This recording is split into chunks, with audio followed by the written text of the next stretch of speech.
Family members of 19-year-old Shaquille Demeritte are still reeling from his tragic death. Kelly was one of 4 people killed in that mass shooting last Friday in the Foxhill community. Demeritte spoke to Shaquille's family about how they're coping in the aftermath. Sonia Kemp said she never thought a quick walk around the corner for Chinese food would end in the death of her eldest son. Shaquille Demeritte, a recent BTBI graduate, had only been working for 1 week at his new barbershop when his life was snuffed out. He was one of 4 people killed in that mass shooting in the Foxhill community last Friday. I walked downstairs. By the time I got downstairs, a little boy is banging on my door. He said, Miss Kemp, Keely got shot in his head. Jesus.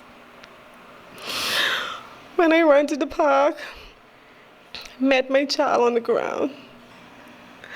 I don't know what to do that to my child. The distraught mother said when she got to him, he was still alive. Everybody was thinking he was dead. He turned himself over to try to talk to me, but his lungs was full of blood, and all of the blood just poured out from him, and he tried to talk to me. She said a lady got to him before her, and she recounted her experience with the teen during his final hours. She said when the incident took place, she said she was a few minutes away, and she ran down there. And she said she saw all the bodies on the ground, but something just drew her straight to Shaquille. And she knelt down to him, and she held his hand. She whispered in his ears, and she said, "Do you know Jesus? Squeeze my hand." And he squeezed her hand. And she asked him, "Is Jesus your Lord and Savior?" And he squeezed her hand again. And she said she prayed with him.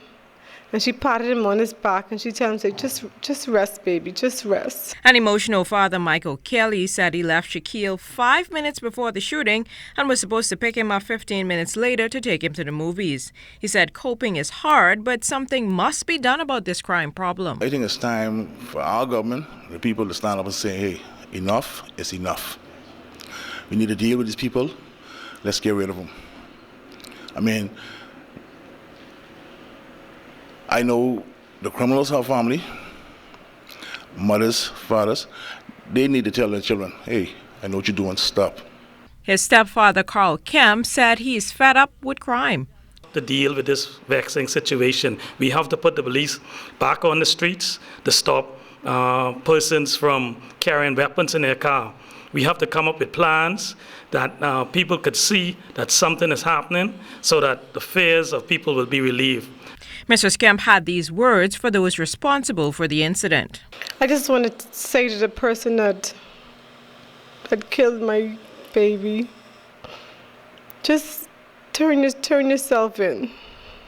Give a hurting mother a little bit of ease some of my pain. So far, no one has been charged with this slaying. However, at least 60 people were arrested and questioned in connection with the crime. Demeritte, ZNS Network News.